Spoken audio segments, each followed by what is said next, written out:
প্রিয় দর্শক, আসসালামু আলাইকুম। আজকের আলোচনার বিষয় হলো নারী বিষয়ক সংস্কার কমিশন এবং কেন এই কমিশনের প্রস্তাব বাতিল করা উচিত।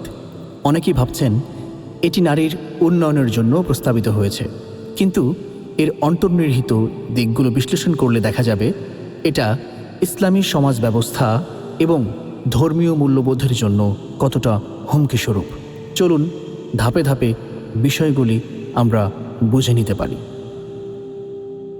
নাম্বার 1, ইসলামী শরিয়ার সঙ্গে সংঘাত। চলুন দেখে নেই কিভাবে ইসলামী শরিয়ার সঙ্গে সংঘাত হচ্ছে।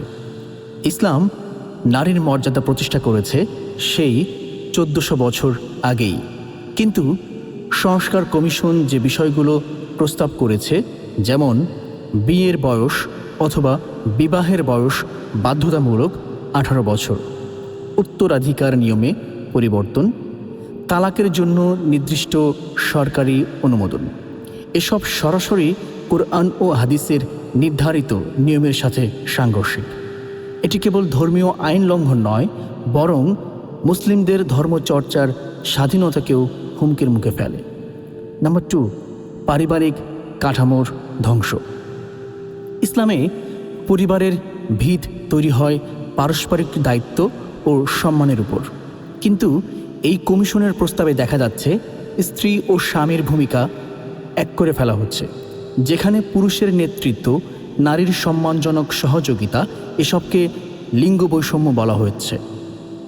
এতে পরিবারের ভারসাম্য ভেঙে যায়, স্বামী স্ত্রীর সম্পর্ক টিকে না, শিশুদের মানসিক বিকাশে বাধা আসে। নাম্বার 3, পশ্চিমা সংস্কৃতির অন্ধ অনুকরণ।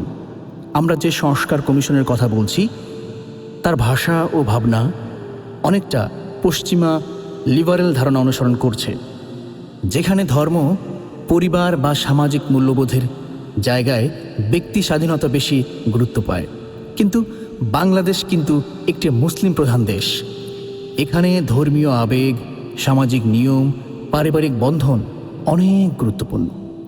তাই পশ্চিমা আইন এনে এখানে চাপিয়ে দেয়া মানে হলো বাস্তবতাকে অস্বীকার করা।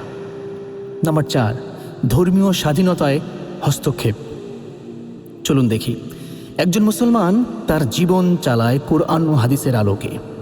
এই কমিশনের প্রস্তাবগুলো কার্যকর হলে ইসলামী আইন অনুযায়ী বিয়ে, তালাক, উত্তরাধিকার প্রয়োগ করা কঠিন হয়ে যাবে। এই হস্তক্ষেপ সরাসরি সংবিধানের 41 ক অনুচ্ছেদের পরিপন্থী, যা ধর্ম পালন ও প্রচারের স্বাধীনতা দেয়। নাম্বার 5, সমাজে বিভাজন ও অস্থিরতা।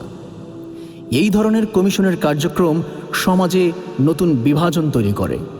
ধর্মপ্রাণ মুসলমানরা এটি ইসলামের বিরুদ্ধে ষড়যন্ত্র মনে করেন, অন্যদিকে কিছু মানুষ এটিকে আধুনিকতার প্রতীক ভাবেন।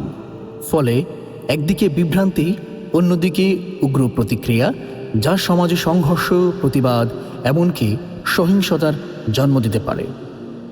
এর বিকল্প এবং সমাধান কি হতে পারে চলুন একটু আমরা দেখে নেই, শুনে নেই।